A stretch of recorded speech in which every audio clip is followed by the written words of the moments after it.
Mga gawa ng mga apostol, Kabanata 13 hanggang 28. Ang nilalaman nito, ang ministeryo ni Pablo. Ang una niyang paglalakbay sa pangangaral, ang pulong sa Jerusalem. Ang ikalawa niyang paglalakbay sa pangangaral, ang ikatlo niyang paglalakbay sa pangangaral, at ang pagkabilanggo ni Pablo sa Jerusalem, Caesarea, at Roma. 13 kabanata, ang pagkasugo kina Bernabe at Saulo. May mga propeta at mga guro sa iglesia sa Antioquia. Kabilang dito sina Bernabe, Simeon na tinatawag ding Itin, Lucio na taga Cirene, Manain na kagbabata ni Herodes na pinuno ng Galilea at Saulo. Habang sila'y nag-aayuno at sumasamba sa Panginoon, sinabi sa kanila ng Espiritu Santo, "Ibukod ninyo sina Bernabe at Saulo. Sila'y pinili ko para sa tanging gawain, inilaan ko sa kanila." Pagkatapos nilang mag-ayuno at manalangin, ipinatong nila sa dalawa ang kanilang mga kamay at sila'y pinalakad na. Ang pangangaral ni Bernabe at Saulo. Dahil isinugo ng Espiritu Santo sina Bernabe at Saulo, ay nagpunta sa Cilicia at buhat dooy sumakay sila sa isang barkong papunta sa Cyprus. Nang dumating sila sa Salamina, ipinahayag nila ang salita ng Diyos sa mga sinagoga ng mga Hudyo roon. Katulong nila si Juan sa kanilang gawain. Nilibot nila ang buong pulo hanggang sa Paphos. Natagpuan nila roon ang isang salamangkerong Hudyo na nagkukunwaring propeta. Bar-Jesus ang kanyang pangalan. Kaibigan ito ni Gobernador Sergio Paulo, isang lalaking matalino. Ipinatatawag ng gobernador sina Bernabe at Saulo sapagkat nais niyang marinig ang salita ng Diyos. Ngunit sinalungat sila ng salamangkerong si Elimas, ito ang pangalan ni Bar-Jesus sa wikang Griego, upang huwag sumampalataya ang gobernador. Si Saulo na tinatawag ring Pablo ay puspos ng Espiritu Santo. Tinitigan niya si Elimas at pinagsabihan, "Ikaw, anak ka ng dyablo, kaaway ka ng lahat ng mabuti, puno ka ng pandaraya at kasamaan. Bakit ba lagi mong pinipilit ang katotohanan tungkol sa Panginoon? Ngayon, paparusahan ka niya. Mabubulag ka sa loob ng kaunting panahon." Noon di, naramdaman ni Elimas na parang tinakpan ng maitim na ulap ang kanyang mga mata at siya'y naghanap ng taong aakay sa kanya. Sumampalataya ang gobernador nang makita ang nangyari at humanga ito sa mga katuruan tungkol sa Panginoon. Sa Antioquia sa Pisidia, mula sa Paphos, naglayag sina Pablo hanggang sa Perga sa Pamphylia.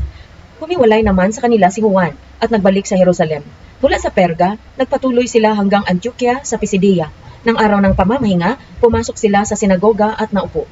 Matapos basahin ang ilang bahagi ng mga aklat ng kautusan at ng mga propeta, nagpasabi sa kanila ang mga tagapamahala ng sinagoga, "Mga kapatid, kung mayroon kayong ituturo sa mga tao, maaari kayong magsalita."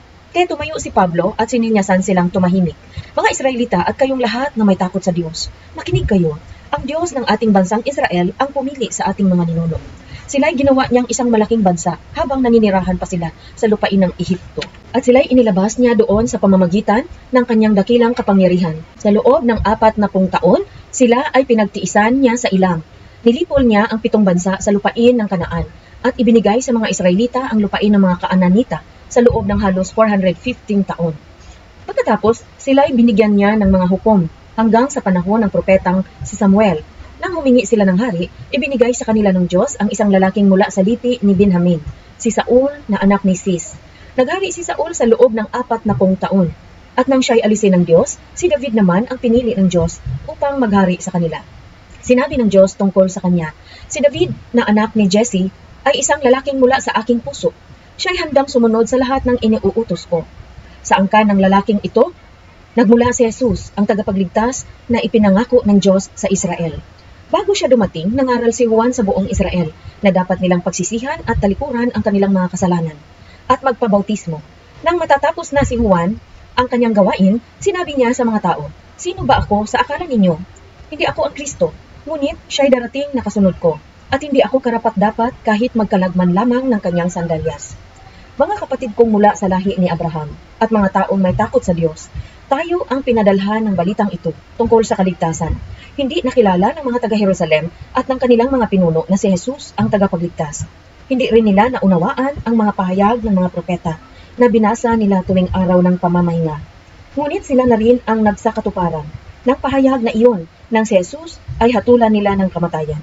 Kahit na wala silang sapat na dahilan upang siya'y ipapatay, hiniling pa rin nila kay Pilato na siya'y hatulan ng kamatayan.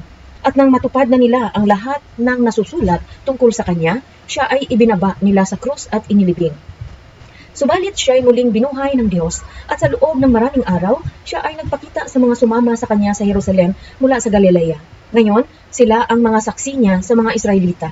Ngayon ay dala namin sa inyo ang magandang balita na ang pangako ng Diyos sa ating mga ninuno ay tinupad na sa atin na kanilang mga anak. Nang muli niyang buhayin si Jesus. Ito ang nakasulat sa 2 awit. Ikaw ang aking anak. Mula ngayon, ako na ang iyong ama.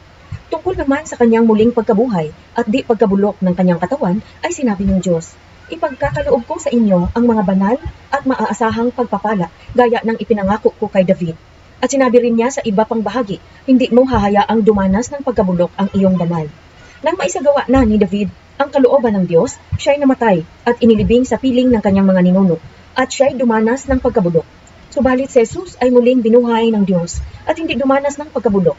Dapat ninyong malaman, mga kapatid, na sa pamamagitan ni Jesus ay ipinangaral sa inyo ang kapatawaran ng kasalanan.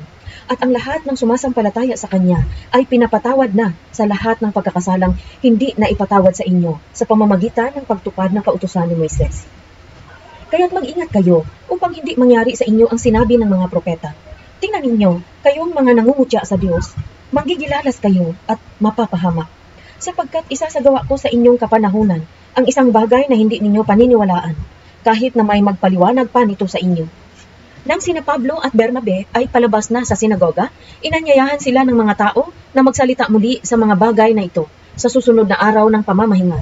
Pagkatapos ng pulong, sumunod kina Pablo at Bernabe ang maraming Hudyo at mga debotong hintil na nahikayat mula sa relihiyong Judaismo.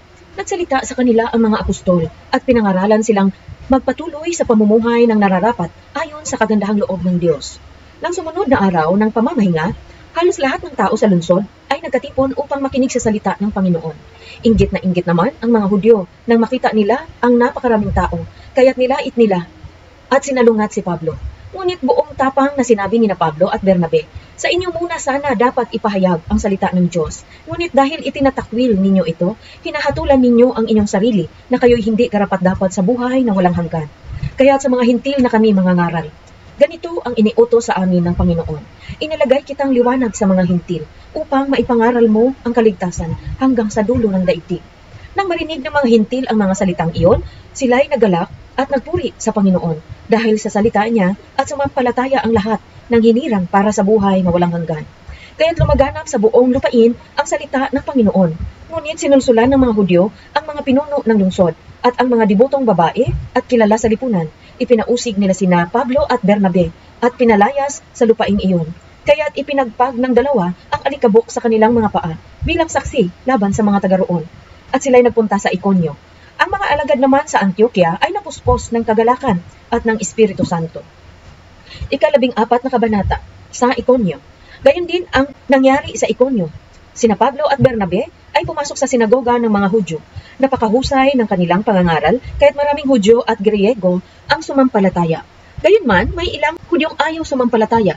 Sinulsulan pa nila ang mga hintil at nilason ang isip ng mga ito laban sa mga mananampalataya. Nanatili roon ng matagal sina Pablo at Bernabe at buong tapang silang nangaral tungkol sa Panginoon. Pinapatunayan naman ng Panginoon na totoo ang pangangaral nila tungkol sa kanyang kagandahang loob sa pamamagitan ng pagbibigay sa kanila ng kapangyarihang gumawa ng mga himala.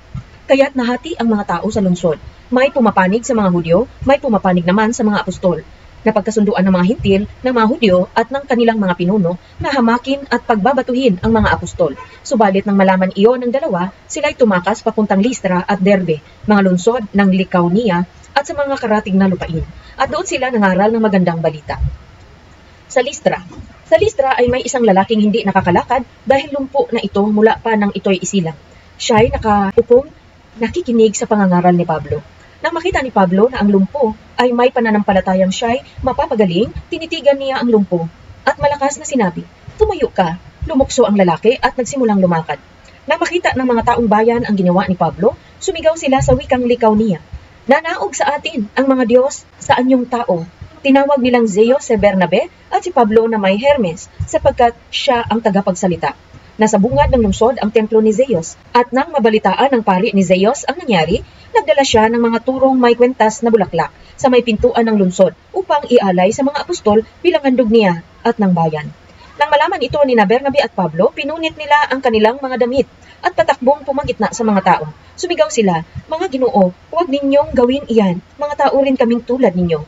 Ipinapangaral namin sa inyo ang magandang balita upang talikuran ninyo ang mga walang kabuluhang bagay na iyan. At manumbalik kayo sa Diyos na buhay na lumikha ng langit, lupa, dagat at lahat ng naroroon. Sa mga panahong nakalipas, hinayaan niyang gawin ng lahat ng bansa anuman ang kani-kanilang maibigan. Gayunman, nagbigay siya ng sapat na katibayan upang makilala ninyo siya sa pamamagitan ng kabutihang ginagawa niya sa inyo. Binibigyan niya kayo ng ulan mula sa langit at ng masaganang ani sa takdang panahon. Binubusog niya kayo ng pagkain at pinupuno ng kagalakan ang inyong mga puso." Sa kabila ng mga pananalitang ito, nahirapan pa rin si Bernabe at si Pablo na pigilin ang mga tao na sila'y alaya ng mga handog. Ngunit may mga Hudyong dumating doon mula sa Antioquia at Iconio. Sinulsulan nila ang mga taga-Listra laban kay Pablo, kaya't siya'y pinagbabato nila. Pagkatapos, siya ay kinaladkad nila sa labas ng bayan sa pag-aakalang siya'y patay na. Subalit nang dumating ang mga alagad at palibutan siya, tumayo si Pablo at pumasok sa lungsod. Kinabukasan, nagpunta sila ni Bernabe sa Derbe. Ang pagbabalik sa Antioquia. Ang magandang balita ay ipinangaral ni Pablo at Bernabe sa Derbe at marami silang nahikayat na maging alagad. Pagkatapos, nagbalik sila sa Listra, Iconio at Antioquia ng Pisidia. Pinalakas nila ang loob ng mga alagad at pinayuhang manatiling tapat sa pananampalataya. "Daranas muna tayo ng maraming kapigatian upang makapasok sa kaharian ng Diyos," sabi nila sa mga alagad. Sa bawat iglesia ay pumili sila ng mga matatandang namumuno. At matapos manalangin at mag-ayuno, ang mga ito'y itinagubilin nila sa Panginoon na kanilang pinagtitiwalaan. Tinahak nila ang Pisidia at nakarating sila sa Pamphylia. Ipinangaral nila sa Perga ang salita ng Diyos at pagkatapos ay tumuloy sila sa Atalia. Mula roon, naglayag silang pabalik sa Antioquia. Dito sila ay ipinagkatiwala sa pagkalinga ng Diyos dahil sa gawaing kanilang natapos na. Pagdating sa Antioquia, tinipon nila ang mga kaanib sa iglesia at isinalaysay ang lahat ng ginawa ng Diyos sa kanila at kung paanong binuksan niya ang pintuan sa mga hintil upang ang mga ito'y sumampalataya rin. At matagal silang nanatili roon kasama ng mga alagad. 15 kabanata. Ang pagpupulong sa Jerusalem. May dumating doon na ilang taong mula sa Hudiya at nagturo sa mga kapatid, "Kapag hindi kayo nagpatuli ayon sa kaugaliang itinuro ni Moises, hindi kayo maliligtas." Mahigpit itong tinutulan ni Pablo at Bernabe at naging mainitan ang kanilang pagtatalo. Kaya't napagpastiyahang papuntahin sa Jerusalem sina Pablo at Bernabe at ilan pang kapatid na taga-Antioquia upang ang suliraning ito ay isangguni sa mga apostol at sa pinuno ng iglesia. Isinugo nga sila ng iglesia at pagdaan nila sa Phoenicia at Samaria, ibinalita nila roon na marami ng mga hintil ang nahikayat sa pananampalataya. Ito na may labis na ikinagalak ng mga kapatid. Pagdating nila sa Jerusalem, malugod silang tinanggap ng mga apostol, ng mga pinuno at ng buong iglesia. Isinalaysay nila ang lahat ng ginawa ng Diyos sa pamamagitan nila. Ngunit tumayo naman ang ilang mananampalatayang kabilang sa pangkat ng mga Pariseyo at kanilang sinabi, "Kailangang tuliin at utusang tumupad sa kautusan ni Moises ang mga hintil na sumasampalataya." Nagpulong ang mga apostol at ang matatandang namumuno sa iglesia upang pag-aralan ang suliraning ito. Pagkatapos ng mahabang pagtatalo, tumayo si Pedro at nagsalita, "Mga kapatid, nalalaman ninyo na noong mga nakaraang araw hinirang ako ng Diyos upang mangaral ng magandang balita sa mga hintil. At sila naman ay sumampalataya. Ang Diyos na nakakasaliksik ng puso ang nagpatotoo na sila'y tinatanggap din nilang tulad natin nang ipinagkaloob niya sa kanila ang Espiritu Santo. Iisa ang pagtingin ng Diyos sa kanila at sa atin. Nilinis din niya ang kanilang puso sapagkat sila'y nanalig kay Jesucristo. Bakit ba marunong pa tayo sa Diyos? Bakit ninyo iniaatang sa mga mananampalataya ang isang pasaning hindi na kayang dalhin ng ating mga ninuno at hindi rin natin kayang pasanin? Sumampalataya tayo at naligtas sa pamamagitan ng kagandahang loob ng Panginoong Hesus. Gayon din naman sila. Tumahimik ang buong kapulungan at nakinig sila habang isinalaysay ni Bernabe at Pablo ang mga himalang ginawa ng Diyos sa mga hintil sa pamamagitan nila. Pagkatapos, si Santiago naman ang nagsalita, "Mga kapatid, makinig kayo sa akin. Kakatapos pa lamang isalaysay ni Simon ang unang pagkatawag ng Diyos sa mga hintil upang sila rin ay maging bayan niya. Ito ay sumasang-ayon sa ipinahayag ng propeta tulad ng nasusulat. Pagkatapos nito ay babalik ako at muli kong itatayo ang bumagsak na kaharian ni David. Muli ko itong ibabangon mula sa kanyang pagkaguho upang hanapin at sambahin ng lahat ng mga tao ang Panginoon, ng lahat ng bansang tinawag ko upang maging akin." Ganoon ang sinabi ng Panginoon na nagpahayag ng mga bagay na ito mula pa noong una. Kaya't ang pasya ko'y huwag nating gawing mahirap para sa mga hintil ang paglapit sa Diyos. Sa halip, sulatan natin sila at sabihang huwag kumain ng anumang inihandog sa Diyos-Diyusan. Huwag makikiapid, huwag kakain ng hayop na binigti, at huwag kakain ng dugo. Sapagkat mula pa noong unang panahon, ang kautusan ni Moises ay binabasa na sa mga sinagoga tuwing araw ng pamamahinga. At ang aral niya ay itinuturo sa bawat bayan. Ang sulat sa mga hintil na sumasampalataya.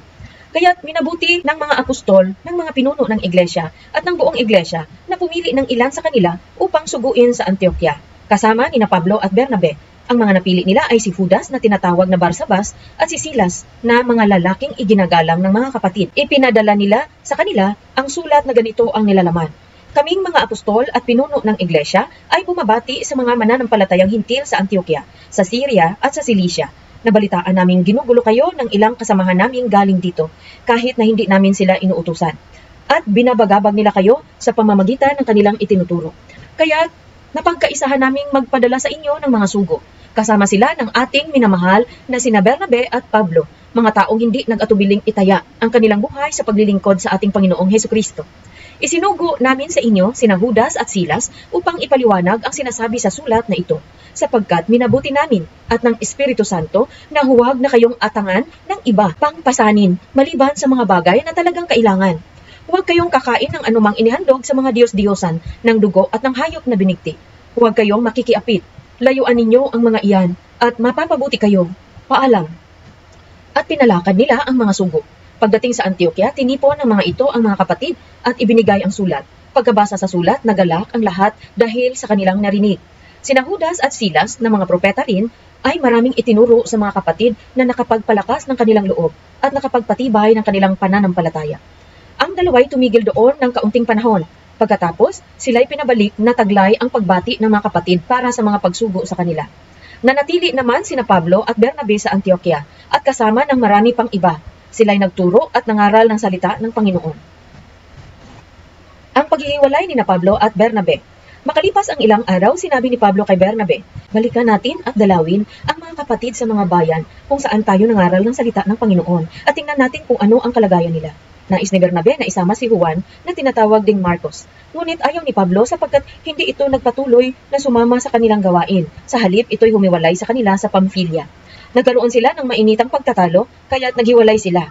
Isinama ni Bernabe si Marcos at naglayag sila papuntang Cyprus. Isinama naman ni Pablo si Silas at sila'y umalis. Matapos ipanalangin ng mga kapatid na ingatan sila ng Panginoon. Naglakbay sila sa Syria at Cilicia at pinatatag ang mga iglesia roon. 16 na kabanata. Sumama si Timoteo kina Pablo at Silas. Nagpunta rin si Pablo sa Derbe at sa Listra. Naroroon si Timoteo na isang alagad. Ang kanyang ina ay isang mananampalatayang Hudyo at ang kanyang ama naman ay isang Griego. Mataas ang pagtingin ng mga kapatid sa Listra at sa Iconio kay Timoteo. Ibig isama ni Pablo si Timoteo, kaya tinuli niya ito alang-alang sa mga Hudyo sa lungsod na iyon dahil alam nilang lahat na ang kanyang ama ay isang Griego. Sa bawat lungsod na kanilang dalawin, ipinapaalam nila sa mga kapatid ang pasya ng mga apostol at mga pinuno ng iglesia sa Jerusalem at iniutos na sundin iyon. Kaya tumibay sa pananampalataya ang kaanib ng bawat iglesia. At araw-araw na daragdagan ang bilang ng mga alagad. Ang pangitain ni Pablo sa Troas, sapagkat binawalan sila ng Espiritu Santo na mangaral sa lalawigan ng Asya, naglakbay sina Pablo sa lupain ng Phrygia at Galatia. Pagdating sa hangganan ng Misia, nais nilang pumasok sa Bitinia, subalit hindi sila pinahintulutan ng Espiritu ni Jesus. Kaya dumaan sila ng Misia at nagpunta sa Troas. Kinagabihan, nagkaroon si Pablo ng isang pangitain. Isang lalaking taga Macedonia ang nakatayo at nakikiusap sa kanya. Pumarito kayo sa Macedonia at tulungan ninyo kami. Pagkatapos ng pangitain ito, bumayak agad kami sapagkat natiyak naming kami tinawag ng Diyos upang ipangaral sa Macedonia ang magandang balita. Sumampalataya si Lydia. Mula sa Troas, tuloy-tuloy kaming naglayag papuntang Samothracia at kinabukasay sa Neapolis. Mula naman rooy, nagpunta kami sa Filipos na isang kolonyang Romano at pangunahing lungsod sa dakong iyon ng Macedonia. Nananatili kami roon ng ilang araw at ng araw ng pamamahinga, lumabas kami ng lungsod at nagpunta sa tabing ilog. Sa pag-aakalang doon ay may pinagtitipunan ang mga Hudyo upang manalangin. Naupo kami at nakipag-usap sa mga babaeng nagkakatipon doon. Kabilang dito ang isang sumasamba sa Diyos na nagngangalang Lydia na taga Thyatira. Siya ay isang negosyante na nagtitinda ng mamahaling telang kulay ube. Binuksan ng Panginoon ang kanyang isip at kanyang pinaniwalaan ang ipinangaral ni Pablo. Nagpabautismo siya at ang kanyang buong pamilya. Pagkatapos, sinabi niya, kung itinuturing po ninyo akong tunay na lingkod ng Panginoon, doon na kayo tumuloy sa amin at tinanggap naman namin ang kanyang paanyaya. Sa bilangguan sa Filipos. Isang araw nang kami papunta sa Puok Dalanginan, nasalubong namin ang isang batang babaeng alipin. Siya'y nakakapanghula dahil sinasapian siya ng masamang espiritu. Malaki ang kinikita ng kanyang mga amo dahil sa kanyang panghuhula. Sinundan-sundan niya kami ni Pablo at sumisigaw ng ganito. Ang mga taong ito'y lingkod ng kataas-taasang Diyos. Ipinapahayag niya sa inyo kung paano kayo maliligtas. Marami ng araw na ginagawa niya iyon kaya't nainis na si Pablo. Hinarap niya ang bata at sinabi sa espiritu, iniuutos ko sa iyo sa pangalan ni Hesukristo, lumabas ka sa babaeng iyan. At noon di lumabas ang espiritu. Nang makita ng mga amo ng bata na nawala na ang kanilang pinagkakakitaan, sinunggaban nila sina Pablo at Silas. Kinaladkad sa liwasang bayan at iniharap sa mga may kapangyarihan. Iniharap sila sa mga pinuno ng lungsod at pinaratangan ng ganito. Nanggugulo po sa lungsod ang mga Hudyong ito.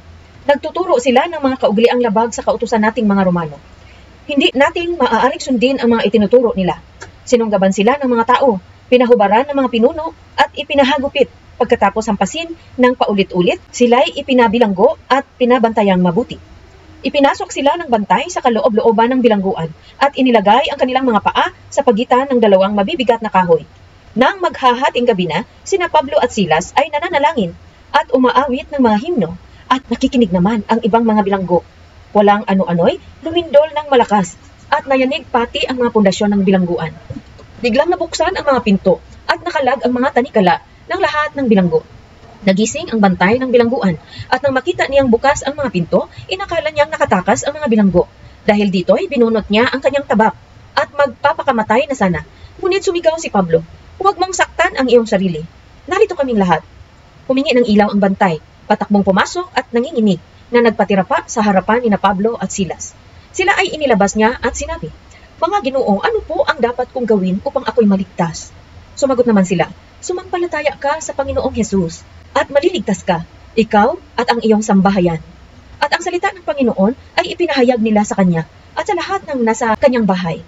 Nang gabi ring iyon, hinugasan ng bantay ang kanilang mga sugat at siya'y nagpabautismo, pati ang buo niyang sambahayan. Pagkatapos, sila ay isinama niya sa kanyang tahanan at ipinaghahanda ng pagkain. Masayang-masaya ang bantay at ang kanyang buong sambahayan sapagkat sila'y nakakilala sa Diyos. Kinaumagahan, inutusan ng mga pinuno ng lungsod ang mga kawal na palayain sina Pablo at Silas.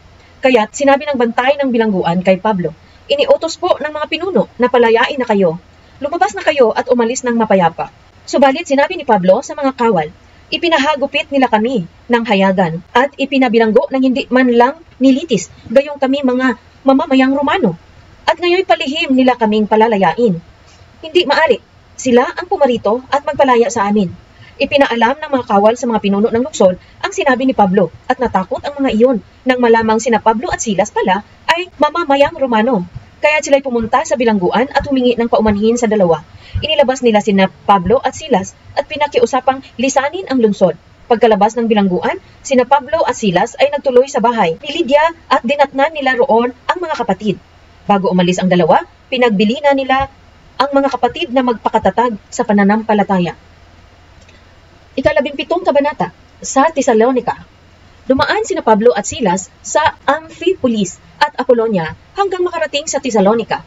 Sa lungsod na ito ay may sinaguga ang mga Hudyo at ayon sa kinaugalian ni Pablo, siya ay pumasok roon. Sa loob ng 3 linggo, tuwing araw ng pamamahinga, siya ay nakikipagpaliwanagan sa kanila tungkol sa kasulatan.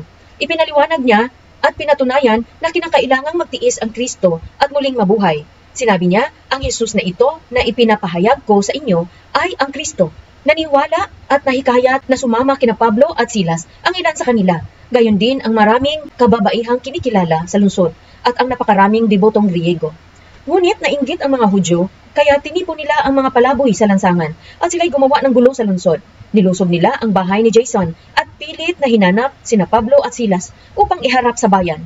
Nang hindi nila matagpuan ang dalawa, kinaladkad nila si Jason at ilan sa mga kapatid at iniharap sa mga pinuno ng lungsod. Ganito ang kanilang sigaw. Ang ating lungsod ay napasok ng mga taong nanggugulo kahit saan makarating at sila'y pinatuloy ni Jason. Nilabag nilang lahat ang mga batas ng emperador. Sinasabi nilang may iba pang hari na ang pangalan Jesus, kaya't nagulo ang taong bayan at ang mga pinuno ng lungsod dahil sa sigawang ito. Si Jason at ang kanyang mga kasamay pinagpiyansa ng mga pinuno bago pinalaya. Sa Berea. Nang gabi ring iyon ay pinapunta ng mga kapatid sina Pablo at Silas sa Berea. Pagdating doon, sila'y pumasok sa sinaguga ng mga Hudyo. Mas bukas ang isipan ng mga Hudyong taga roon kaysa sa mga Hudyong taga Tesalonika. Wiling-wili silang nakikinig sa mga paliwanag ni Pablo at sinaliksik nila araw-araw ang mga kasulatan upang tingnan kung totoo nga ang sinasabi niya. Sumampalataya ang maraming Hudyo roon. Gayon din ang mga Griego, pawang mga lalaki at mga babaeng kilala sa lipunan. Subalit nang mabalitaan ng mga Hudyo sa Tesalonika na ipinapangaral din ni Pablo sa Berea ang salita ng Diyos, sila ay nagpunta roon at sinulsulan ang taong bayan upang gumawa ng gulo. Kaya si Pablo ay dali-daling pinaalis ng mga kapatid at pinapunta sa dagat. Ngunit naiwan sina Silas at Timoteo. Ang mga naghatid kay Pablo ay sumama sa kanya hanggang sa Atenas. Pagkatapos, nagbalik sila sa Berea. Taglay ang bilin ni Pablo, kina Silas at Timoteo na sumunod sa kanya sa lalong madaling panahon. Sa Atenas, habang sina Silas at Timoteo ay hinihintay ni Pablo sa Atenas, napansin niyang puno ng mga Diyos-Diyusan ang lungsod. Labis niyang ikinalungkot iyon, kaya't nakipagpaliwanagan siya sa loob ng mga sinagoga roon, sa mga Hudyo at sa mga dibotong tao, at sa sino mang makatagpo niya sa liwasang bayan, araw-araw. Subalit, nakipagtalo sa kanya ang ilang pilosopong Epicureo at Stoico. Ano ba ang sinasabi sa atin ng nagmamarunong na iyan, sabi ng ilan. Sabi naman ng iba, nangangaral yata tungkol sa ibang mga Diyos. Sinabi nila iyon dahil nangaral si Pablo tungkol kay Jesus at sa muling pagkabuhay. Siya'y isinama nila at iniharap sa kapulungan ng Areopago at tinanong, maaari bang malaman namin kung ano itong bagong aral na itinuturo mo? Bago sa aming pandinig ang sinasabi mo. Kaya't nais naming malaman ang kahulugan nito, sapagkat walang ginagawa ang mga taga-Atenas at mga dayuhang naninirahan doon, kundi ang mag-usap-usap at makinig tungkol sa mga bagong turo. Tumayo si Pablo sa harap ng kapulungan ng Areopago at nagsalita, mga taga-Atenas, napapansin kong kayo ay lubos na napakarelihiyoso sa maraming bagay, sapagkat sa paglalakad ko sa lungsod at pagmamasid sa inyong mga sinasamba, nakakita ako ng isang dambana na may nakasulat, sa Diyos na hindi nakikilala, ang Diyos na inyong sinasamba, kahit hindi ninyo nakikilala, ay siya kong ipinapahayag sa inyo. Siya ang gumawa ng sanlibutan at lahat ng naririto. Siya ang Panginoon ng langit at ng lupa. Hindi siya nananahan sa mga templong ginawa ng tao. Hindi rin siya nangangailangan ng anumang tulong o paglilingkod ng tao. Sa halip, siya ang nagbibigay ng buhay, hininga at lahat ng bagay sa sangkatauhan. Mula sa isang tao ay nilikha niya ang lahat ng lahi sa buong mundo. Itinakda niya sa simula pa ang kani-kanilang panahon at hangganan. Ginawa niya iyon upang hanapin nila ang Diyos. Baka sakaling sa kanilang paghahanap, siya ay matagpuan nila. Ang totoo, hindi naman siya talagang malayo sa bawat isa sa atin, sapagkat hawak niya ang ating buhay, pagkilos at pagkatao. Tulad ng sinabi ng ilan sa inyong mga makata, tayo nga'y mga anak niya, sapagkat tayo'y mga anak ng Diyos. Huwag nating akalaing siya ay tulad lamang ng mga larawang ginto, pilak o bato na pawang likha ng isip at kamay ng tao. Sa mga nagdaang panahon ay hindi pinansin ng Diyos ang di pagkakakilala sa Kanya ng mga tao. Ngunit ngayon ay iniuutos niya sa lahat ng tao sa bawat lugar na magsisit talikuran ang kanilang masamang pamumuhay, sapagkat itinakda na niya ang araw ng paghuhukom sa sanlibutan, at ito'y buong katarungan niyang gagawin sa pamamagitan ng isang tao na kanyang hinirang. Pinatunayan niya ito sa lahat nang ang taong iyon ay kanyang muling binuhay. Nang marinig nila ang sinabi ni Pablo tungkol sa muling pagkabuhay, tinuya siya ng ilan. Sinabi naman ng iba, nais naming mapakinggan kang muli tungkol dito. At iniwan ni Pablo ang mga tao. May ilang naniniwala sa kanya at nanalig sa Diyos. Kabilang dito sina Dionisio, nakaanib ng kapulungang tinatawag na Areopago, isang babaeng nagngangalang Damaris, at marami pang iba. 18 kabanata. Sa Korinto. Pagkatapos, umalis si Pablo sa Atenas at nagpunta sa Korinto. Natagpuan niya roon si Aquila, isang Hudyong taga-Punto. Kararating pa lamang ito mula sa Italia, kasama ang kanyang asawa na si Priscilla. Umalis sila roon sapagkat pinalayas ni Claudio ang lahat ng Hudyo sa Roma. Nakipagkita sa kanila si Pablo at dahil sila ay manggagawa ng tolda tulad niya, siya ay nakitira sa kanila at siya ay nagtatrabahong kasama nila. Tuwing araw ng pamamahinga, si Pablo ay nakikipagpaliwanagan sa mga Hudyo o Griego sa sinaguga at sinisikap niyang mahikayat sa pananampalataya ang lahat. Nang dumating sina Silas at Timoteo mula sa Macedonia, iniukol na ni Pablo ang buo niyang panahon sa pangangaral at pagpapatunay sa mga Hudyo na si Jesus ang Kristo. Nang siya'y salungatin at laitin ng mga ito, ipinagpag niya ang alikabok sa kanyang damit bilang babala sa kanila. Sinabi niya, Kasalanan na ninyo kung kayo ay mapahamak. Hindi ko nasagutin iyon. Mula ngayon sa mga hintil na ako mangangaral. Kaya't umalis siya roon at tumira sa bahay ni Tisio. Husto, isang hintil na may takot sa Diyos. Katabi ng sinagoga ang bahay nito. Si Crispo na taga-pamahala ng sinagoga at ang kanyang sambahayan ay nananalig rin sa Panginoon. Marami pang mga taga-Korinto na nakinig kay Pablo ang sumasampalataya at nagpabautismo. Isang gabi, sinabi ng Panginoon kay Pablo sa pamamagitan ng isang pangitain, "Huwag kang matakot, ipagpatuloy mo ang iyong pangangaral. Anuman ang mangyari, huwag kang titigil, sapagkat ako'y nasa iyo. Hindi ka maaano sapagkat marami akong tagasunod sa lungsod na ito."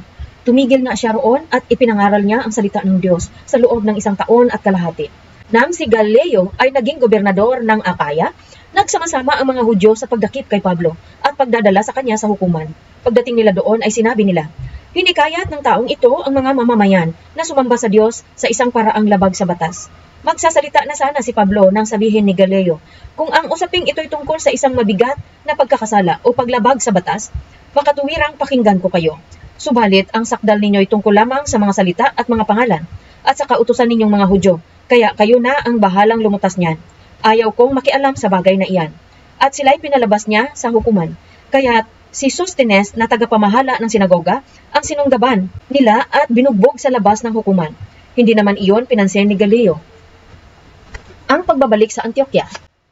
Pagkatapos nito, matagal pang nananatili si Pablo sa Corinto at saka nagpaalam sa mga kapatid. Pagdating sa Cenchrea, nagpaahit siya ng buhok sa ulo sapagkat natupad na niya ang kanyang panata. Sumakay siya sa barkong papuntang Syria kasama ang mag-asawang Priscilla at Aquila. Pagdating sa Efeso, iniwan ni Pablo ang dalawa at siya'y pumasok sa sinagoga ng mga Hudyo at makipagpaliwanagan sa mga naroon.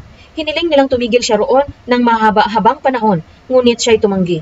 Sa halip, sinabi niyang nang siya'y magpaalam sa kanila, "Babalik ako rito, kung loobin ng Diyos." Umalis siya sa Efeso na nakasakay sa isang barko. Pagkababa sa Caesarea, pumunta siya sa Jerusalem at bumati sa iglesia. Pagkatapos, siya'y nagtuloy sa Antioquia. Tumigil siya roon ng kaunting panahon at pagkatapos ay muling naglakbay. Pinuntahan niya ang mga bayan sa lupain ng Galatia at Phrygia at pinatatag sa pananampalataya ang mga alagad doon. Si Apollos sa Efeso at sa Corinto. Dumating sa Efeso ang isang Hudyong nagngangalang Apollos. Siya ay taga-Alejandria, mahusay magtalumpati at maraming alam sa banal na kasulatan. Naturuan siya tungkol sa daan ng Panginoon at masigasig na nangangaral at nagtuturo ng wasto tungkol kay Jesus. Ngunit ang bautismo ni Juan lamang ang kanyang nalalaman. Siya ay buong tapang na nagsasalita sa sinagoga ng mga Hudyo. Nang marinig ng mag-asawang Aquila at Priscilla ang pagpapaliwanag ni Apollos, siya ay isinama nila sa kanilang bahay at dooy pinaliwanagan ng mabuti tungkol sa mga bagay na hindi pa niya nalalaman tungkol sa daan ng Diyos. At nang ipasya niyang pumunta sa Akaya, sumulat sila sa mga kapatid doon upang malugod nilang tanggapin si Apollos. Pagdating doon, malaki ang naitulong niya sa mga mananampalataya dahil sa kagandahang loob ng Diyos, sapagkat walang magawa sa kanya ang mga Hudyo sa kanilang pagtatalo sa harap ng madla. Sa pamamagitan ng mga kasulatan ay pinatunayan niyang si Jesus ang Kristo. 19 na kabanata. Si Pablo sa Efeso. Habang nasa Corinto si Apollos, tinahak naman ni Pablo ang mga dakong bulubundukin ng lalawigan hanggang sa siya'y makarating sa Efeso. Natagpuan niya roon ang ilang alagad at sila'y tinanong niya, "Tinanggap ba ninyo ang Espiritu Santo nang kayo'y sumampalataya?" "Hindi po, hindi namin narinig na may Espiritu Santo pala," tugon nila. "Kung gayon, sa ano kayo nabautismuhan?" tanong niya. "Sa bautismo ni Juan," tugon naman nila. Kaya't sinabi ni Pablo, binautismuhan ni Juan ang mga tumalikod sa kasalanan. Ipinangaral niya ang pagsisisi sa mga Israelita upang sila'y sumampalataya kay Jesus, ang dumarating na kasunod niya. Nang marinig nila iyon, nagpabautismo sila sa pangalan ng Panginoong Jesus. Nang ipatong ni Pablo ang kanyang kamay sa kanila, bumaba ang Espiritu Santo at sila'y nagsalita ng iba't ibang wika at nagpahayag ng mensaheng mula sa Diyos. Humigit kumulang sa 12 lalaki ang nagpabautismo. Sa loob ng 3 buwan, si Pablo ay pumapasok sa sinagoga at buong tapang na nagpapaliwanag sa mga naroon at hinihikayat niya ang mga tao na magpasakop sa paghahari ng Diyos. Ngunit may ilan sa kanila na nagmamatigas at ayaw sumampalataya at nagsasalita pa sila ng masama laban sa daan sa harap ng kapulungan. Kaya't iniwan ni Pablo ang sinagoga kasama ang mga mananampalataya at nagpatuloy ng kanyang pangangaral araw-araw sa paaralan ni Tirano. Tumagal siya roon ng 2 taon, kaya't ang lahat ng naninirahan sa Asya, maging Hudyo o Griego, ay nakarinig ng salita ng Panginoon. Ang mga anak ni Eseva, gumagawa roon ang Diyos ng mga pambihirang himala sa pamamagitan ni Pablo. Kahit panyo o damit na kanyang ginamit ay dinadala sa mga may sakit. Gumagaling naman ang mga ito at lumalayas ang masasamang espiritong nagpapahirap sa kanila. May ilang Hudyo roon na naglilibot at nagpapalayas ng masasamang espiritu. Pinapangahasan nilang gamitin ang pangalan ng Panginoong Hesus sa pagpapalayas ng masasamang espiritu sa mga sinasapian ng mga ito. Sinasabi nila, sa pangalan ni Jesus na ipinapangaral ni Pablo, iniuutos ko sa inyo, lumabas kayo. Kabilang sa gumagawa nito ay ang 7 anak na lalaki ni Eseva, isang pinakapunong pari ng mga Hudyo. Subalit, sinagot sila ng masamang espiritu. Kilala ko si Jesus, kilala ko rin si Pablo, ngunit sino ba kayo? At sila'y nilundag ng lalaking sinasapian ng masamang espiritu. Tinalo silang lahat at malubhang sinaktan. Ano pat hubad at sugatan silang tumakas sa bahay na iyon. Nabalitaan iyon ng lahat ng naninirahan sa Efeso, maging Hudyo o Griego, kaya't natakot silang lahat at pinuri ang pangalan ng Panginoong Hesus. Marami sa mga sumampalataya ang dumating at nagpahayag na sila ay nangkukulam. Tinipon nila ang kanilang mga aklat at sinunog ang mga ito sa harap ng madla. Sa kabuuan, ang halaga ng mga ito ay umabot sa 50,000 sa laping pilak, kaya sa pamamagitan ng kapangyarihan ng Panginoon, patuloy na lumaganap at nagtagumpay ang kanyang salita. Ang kaguluhan sa Efeso. Pagkatapos ng mga pangyayaring ito, sa patnubay ng Espiritu, nagpasya si Pablo na maglakbay sa Macedonia at Akaya papuntang Jerusalem. Kailangan ko ring pumunta sa Roma pagkagaling sa Jerusalem, sabi niya. Pinauna niya sa Macedonia sina Timoteo at Erasto, dalawa sa kanyang mga kamanggagawa, at siya'y tumigil sa Asya ng kaunti pang panahon. Nang panahong iyon ay nagkaroon ng isang malaking kaguluhan dahil sa daan ng Panginoon. May isang platerong nangangalang Demetrio na gumagawa ng maliliit na templong pilak ng kanilang diyosang si Artemis, at ito'y pinagkakakitaan ng malaki. Tinipon niya ang kanyang mga manggagawa at iba pang mga taong ganito rin ang hanapbuhay. Sinabi niya, mga kasama, alam ninyong sa gawaing ito nagmumula ang ating masaganang pamumuhay. Nakikita ninyo't narinig kung ano ang ginagawa ng Pablong iyan. Sinasabi niyang mga Diyos na ginawa ng kamay ng tao ay hindi raw Diyos. At marami siyang napapaniwala, hindi lamang dito sa Efeso, kundi sa buong Asya. Nanganganib na magkaroon ng masamang pangalan ang ating hanapbuhay. Ang templo ng dakilang diyosang si Artemis ay mawawala ng kabuluhan, pati na ang dakilang diyosa na sinasamba ng Asya. At ang buong daigdig ay hindi na igagalang. Pagkarinig nito, nagsiklab ang kanilang galit at sila'y nagsigawan. Dakila si Artemis ng mga taga-Efeso, kaya't nagkagulo ang mga tao sa buong lungsod. Kinaladkad nila sina Gawis at Aristarco, mga taga-Macedoniang kasama ni Pablo sa paglalakbay, at sama-sama silang sumunod sa tanghalan. Naisa na ni Pablong humarap sa madla, ngunit hindi siya pinayagan ng mga kapatid.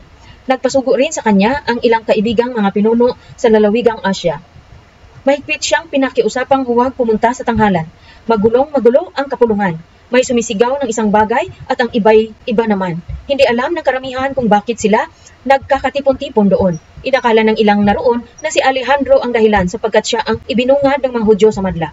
Suminya si Alejandro sa mga tao na tumahimik upang siya'y makapagpaliwanag.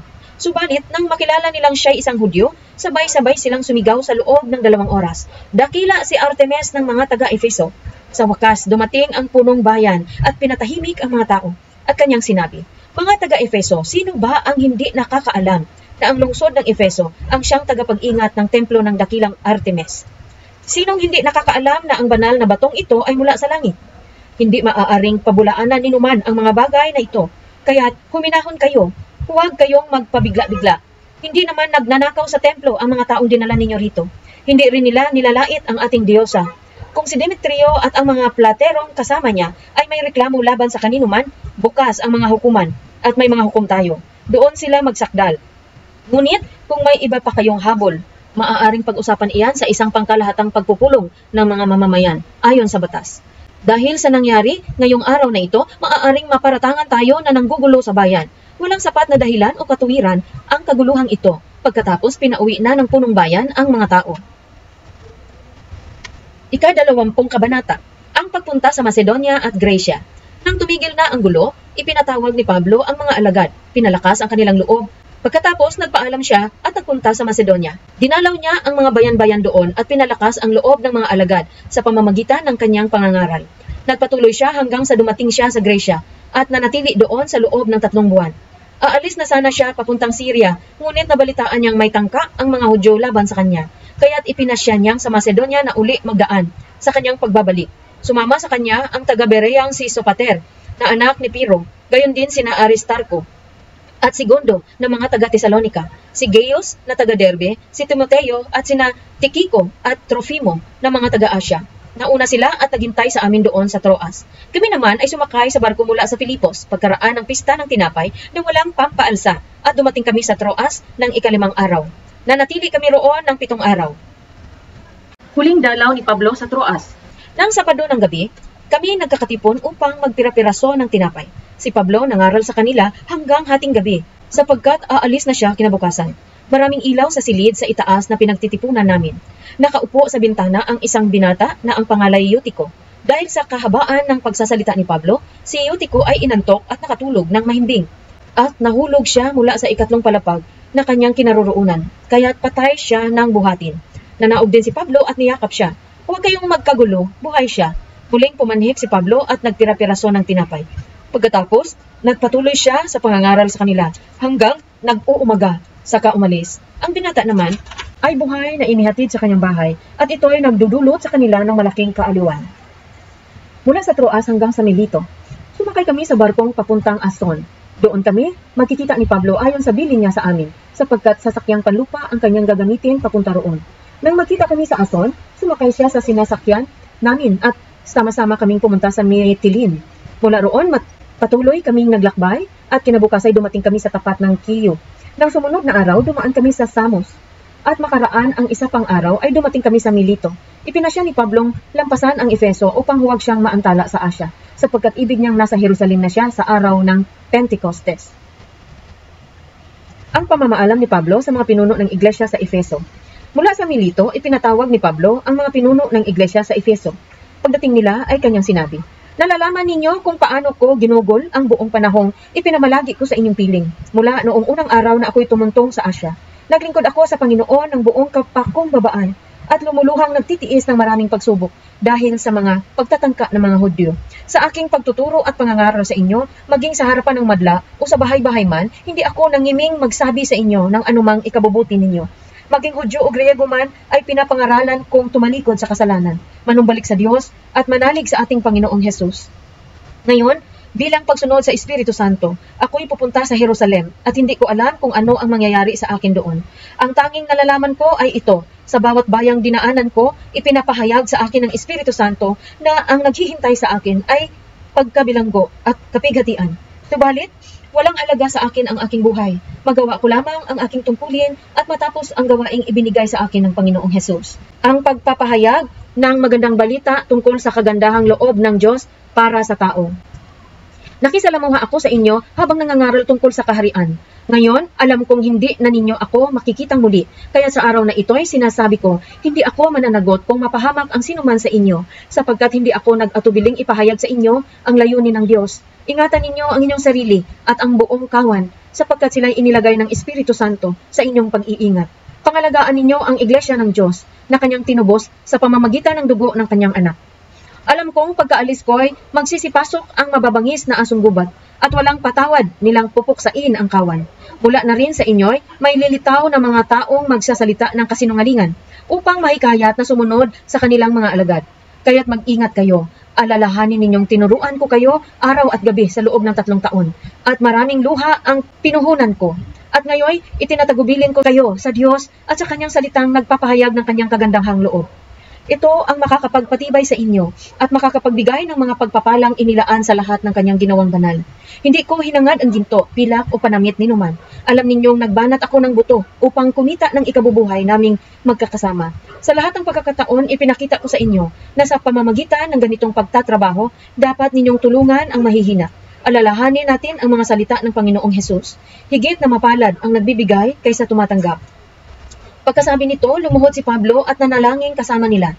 Silang lahat ay umiiyak na yumakap at humalik kay Pablo. Labis nilang ikinalungkot ang kanyang sinabing siya'y hindi na nila muling makikita. At siya'y inihatid nila sa sakayan ng barko. Ika-21 kabanata. Ang pagpunta ni Pablo sa Jerusalem.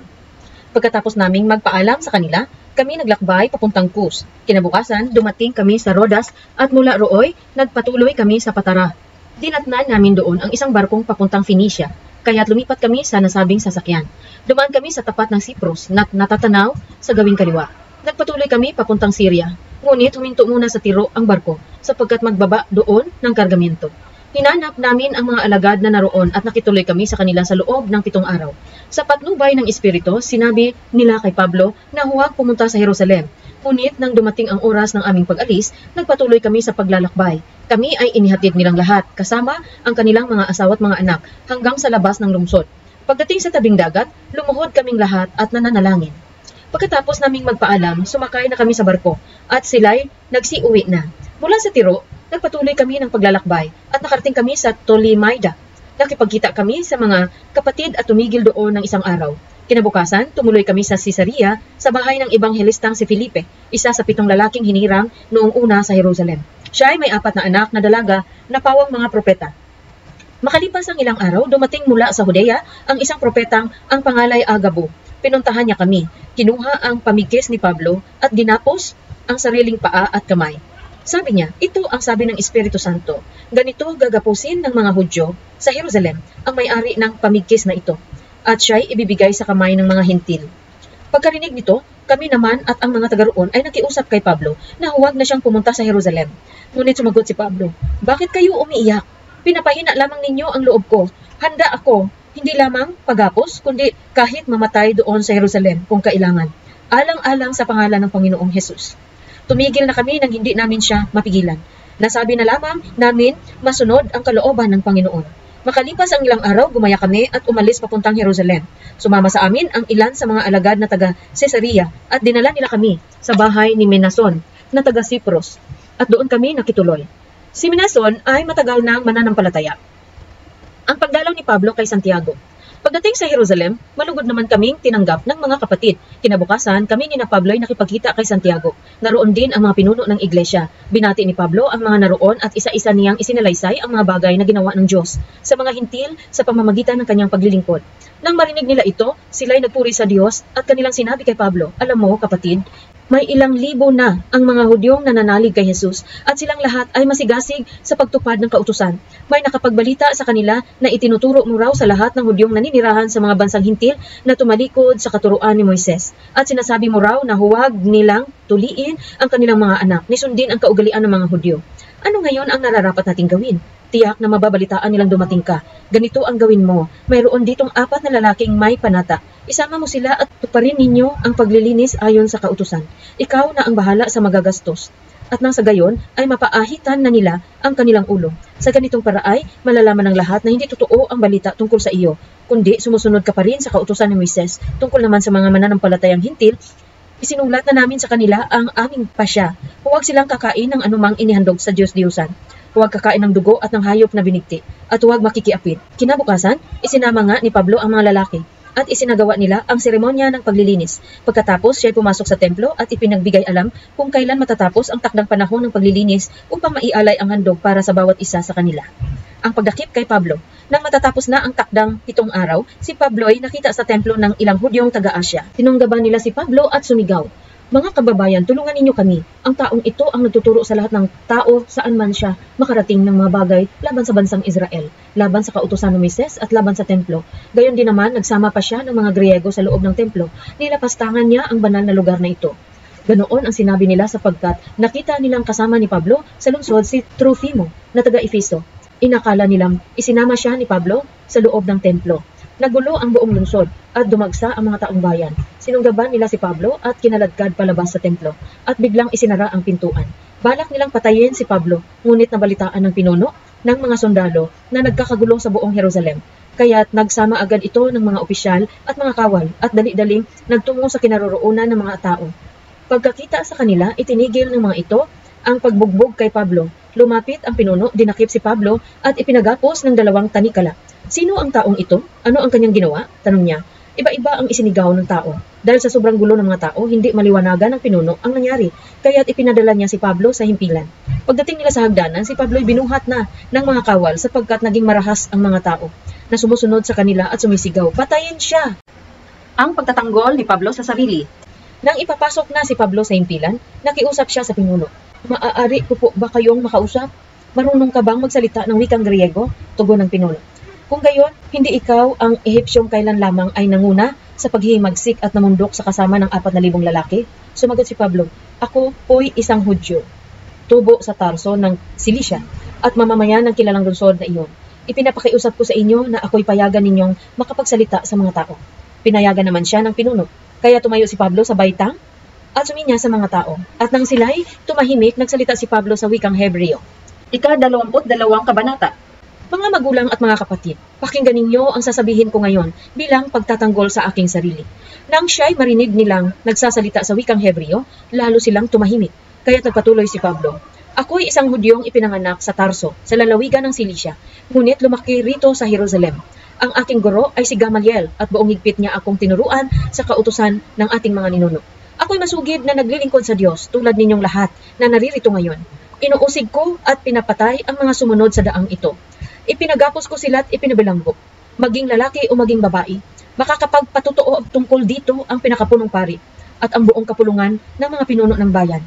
Binigyan pa nga nila ako ng mga sulat para sa mga Hudyo sa Damasco, kaya pumunta ako roon upang dakpin ang mga kaanib ng daang ito at dalhin sila dito sa Jerusalem upang parusahan. Isinalaysay ni Pablo kung paano siya sumampalataya. Magtatanghali ang tapat noon at malapit na ako sa Damasco nang may biglang kumislap sa aking paligid na isang matinding liwanag mula sa langit. Napasubasub ako sa lupa at narinig ko ang isang tinig na nagsalita sa akin. Saulo, Saulo, bakit mo ako inuusig? Ako'y sumagot, sino po kayo, Panginoon? Ako ang iyong pinag-uusig na si Jesus na taga Nazaret, tugon ng tinig. Nakita ng mga kasama ko ang liwanag, ngunit hindi nila narinig ang tinig na nagsasalita sa akin. Ano po ang gagawin ko, Panginoon? Tanong ko. At tumugon siyang muli. Tumayo ka at pumunta sa Damasco. Sasabihin sa iyo roon ang lahat ng itinakda na dapat mong gawin. Nabulag ako dahil sa matinding liwanag na iyon, kaya't ako'y inakay na lamang ng mga kasama ko papunta sa Damasco. Doon ay nakakatira si Ananias. Siya ay tapat na sumusunod sa kautusan at iginagalang ng mga Hudyong naninirahan doon. Pinuntahan niya ako, tumayo sa tabi ko at sinabi sa akin, kapatid na Saulo, makakakita ka ng muli. Noon nakakita akong muli at tumingin ako sa kanya. At sinabi niya sa akin, pinili ka ng Diyos ng ating mga ninuno upang malaman mo ang kanyang kalooban, makita ang kanyang banal na lingkod at marinig ang kanyang tinig. Sapagkat ikaw ay magiging saksi niya upang patutuhanan sa lahat ng tao ang iyong nakita at narinig. At ngayon, ano pang hinihintay mo? Tumayo ka na, magpabautismo at manalangin ka sa kanyang pangalan upang mapatawad ka sa iyong mga kasalanan. Ang pagsusugo kay Pablo sa mga Hintil. Nagbalik ako rito sa Jerusalem at habang ako'y nananalangin sa templo, nagkaroon ako ng isang pangitain. Nakita ko ang Panginoon na nagsasalita sa akin, madali ka, lisanin mo agad ang Jerusalem, sapagkat hindi tatanggapin ng mga tao rito ang iyong patutuo tungkol sa akin. Sabi ko naman, Panginoon, alam na alam nilang isa-isa kong pinuntahan ang mga sinaguga upang ipabilanggo at ipahagupit ang mga nananalig sa iyo. At nang patayin si Esteban na iyong saksi. Ako ay naroon at sumang-ayon pa sa ginawa nila. Ako pa nga ang nagbantay sa mga damit ng mga pumatay sa kanya. Ngunit sinabi sa akin ng Panginoon, humayo ka, sapagkat isusugo kita sa malayo, sa mga Hintil. Hanggang sa mga sandaling iyon, ang mga tao ay nakikinig kay Pablo. Ngunit pagkarinig sa huli niyang sinabi, sila ay nagsigawan. Patayin ang taong iyan, hindi siya dapat mabuhay. Patuloy sila sa pagsigaw, sa pagsaboy ng alikabok sa hangin, at sa paghahagis ng kanilang mga balabal. Kaya't iniutos ng pinuno ng mga sundalo na dalhin si Pablo sa himpilan at hagupitin upang malaman kung bakit ganoon na lamang ang sigawan ng mga Hudyo laban sa kanya. Ngunit nang siya'y magapos na nila ng panalig balat, sinabi ni Pablo sa kapitang naroon, ipinapahintulot ba ng batas na hagupitin ang isang mamamayang Romano kahit wala pang hatol ang hukuman? Nang marinig ito ng kapitan, pumunta siya sa pinuno at sinabi, paano ito? Mamamayang Romano pala ang taong ito. Kaya lumapit kay Pablo ang pinuno ng mga sundalo at siya'y tinanong, ikaw nga ba'y Romano? Oo, sagot niya. Sinabi ng pinuno, malaki ang nagugol ko para maging mamamayang Romano. Ngunit ako'y isinilang na mamamayang Romano. Sabi naman ni Pablo. Kaagad lumayo ang mga magsisiyasat sa kanya. Natakot din ang pinuno ng mga sundalo sapagkat ipinagapos niya si Pablo, gayong ito pala ay isang Romano. Si Pablo sa harap ng Sanhedrin. Nais matiyak ng pinuno kung ano nga ang paratang ng mga Hudyo laban kay Pablo. Kaya't kinabukasan, ipinatawag niya sa isang pulong ang mga punong pari at ang buong Sanhedrin. Pinakalagan naman niya si Pablo at iniharap sa kanila. Ang ika-23 kabanata. Tumingin si Pablo sa kanila at sinabi, "Mga kapatid, napumuhay akong malinis ang budi sa harap ng Diyos hanggang sa araw na ito." Pagkarinig nito'y iniutos ng pinakapunong pari na si Ananias sa mga taong nakatayo sa tabi ni Pablo na sampalin ito sa bibig. Sinabi ni Pablo, "Hahampasin ka ng Diyos, ikaw na mapagkunwari.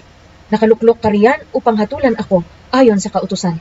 Ngunit labag sa kautusan ang ipasampal mo ako." Sinabi ng mga nakatayo roon, "Nilalapastangan mo ang pinakapunong pari ng Diyos." Sumagot si Pablo, "Mga kapatid, hindi ko alam na siya pala ang pinakapunong pari, sapagkat nasusulat nga, huwag kang magsalita ng masama laban sa pinuno ng iyong bayan." Nalaman ni Pablo na dooy may mga Saduceo at Pariseo, kaya sinabi niya ng malakas sa Sanhedrin, "Mga kapatid, ako'y Pariseo at anak ng mga Pariseo, at dahil sa pag-asa kong muling mabubuhay ang mga patay, kaya ako'y nililitis ngayon."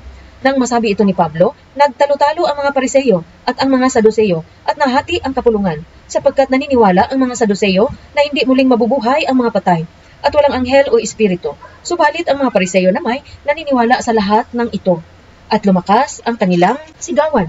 Tumayo ang ilan sa mga tagapagturo ng pautusan na kapanig ng mga Pariseo at malakas na tumutol, "Wala kaming makitang pagkakasala sa taong ito. Anong malay natin, baka nga kinausap siya ng isang espiritu o isang anghel." Naging mainitan na ang kanilang pagtatalo at natakot ang pinuno ng mga sundalo na baka bugbugin nila si Pablo.